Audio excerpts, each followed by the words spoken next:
বুঝে নিব, উন্নয়ন বুঝে নেব। এটাই আমার টার্গেট, এটাই আমার লক্ষ্য, এটাই আমার ইরাদা। এতে আপনারা আমাকে মন চাইলে নেতা মানবেন, না মানলে যাকে খুশি নেতা মানবেন।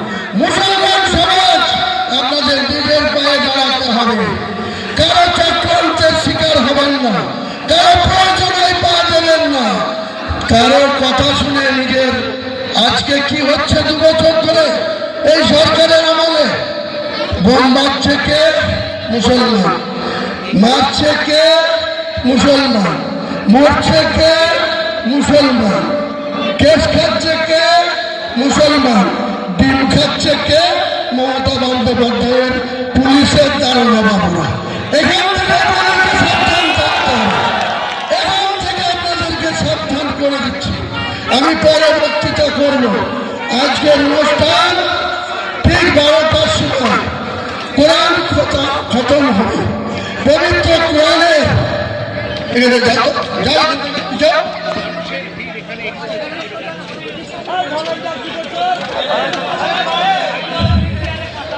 আজকে আরেকটা উল্লেখযোগ্য দিন মুসলমানদের জন্য, আরেকটা উল্লেখযোগ্য দিন। যে পবিত্র কোরআন যেদিন নাজিল হয়েছিল সেই দিন থেকে আজকে 6 ডিসেম্বর 2025 কোরআনের বয়স পূর্ণ হয়েছে 1450 বছর।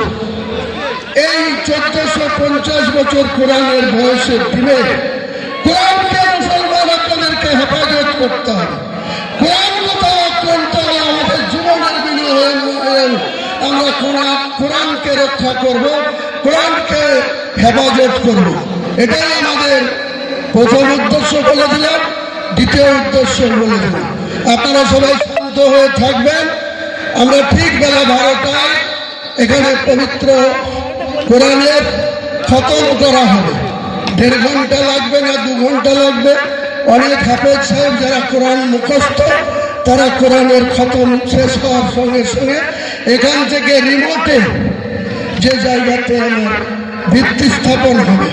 আপনাদেরকে আরো একটা কথা বলে রাখি, বেলডাঙ্গার প্রশাসনের লাগাতার বিরোধিতার জন্য আমি 25 বিঘি জায়গা সাধারণ মানুষের কাছে এখনো ওপেন করিনি।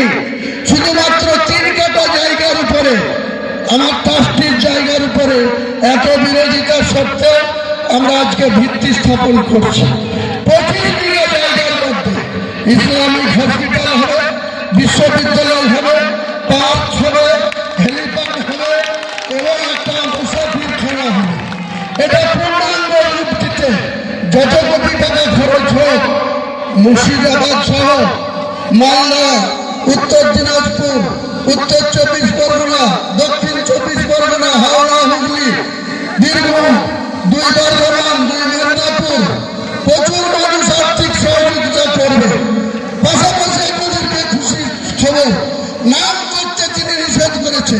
এই ইন্ডিয়ার একজন মুসলমান আগামী 1 মাসের মধ্যে 80 কোটি টাকা আমার এই সংস্থাকে দেবে। 80 কোটি টাকা তার কোম্পানি থেকে 80 কোটি টাকা আমাদের এই সংস্থাকে তিনি বাবরি মসজিদ এবং আমার ট্রাস্টিকে সহযোগিতা করবে।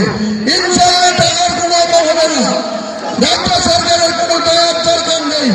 রাজ্য সরকারের টাকায় আমি মসজিদ করব না, তাতে মসজিদের পবিত্রতা নষ্ট হবে। এটা আমি কোনো মতেই গ্রহণ করব না।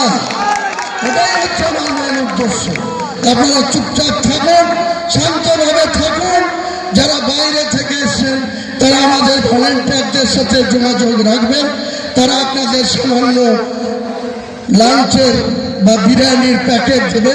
লোকাল ভাইদের অনুরোধ করে বলবো, এত লোককে আমি আপনাদের কোনো অতিথিয়তা আপ্যায়ন করতে পারবো না, আমাকে ক্ষমা করবেন। পরে একদিন খাওয়া দাওয়ার প্রতিযোগিতা হবে, দরকার হলে 10 লাখ লোক ডেকে খাওয়া দাওয়া করবো, সেদিনকে আপনারা খাবেন। আজকে আপনারা একটু, আমরা যেমন রোজা রাখি সেরকম লোকাল লোক, জেলার লোক, বিভিন্ন ব্লক থেকে আসা লোক আমার কথাটা মেনে নেবেন, সহযোগিতা করবেন। যারা মালদা, ভাঙড়, হুগলি, বীরভূম, বর্ধমান বিভিন্ন জায়গা থেকে আসছেন তাদের একটু সামান্য বিরিয়ানির প্যাকেট করা আছে, তাদের কাছে আমাদের ভলেন্টিয়াররা পৌঁছে দেবে। আপনারা একটু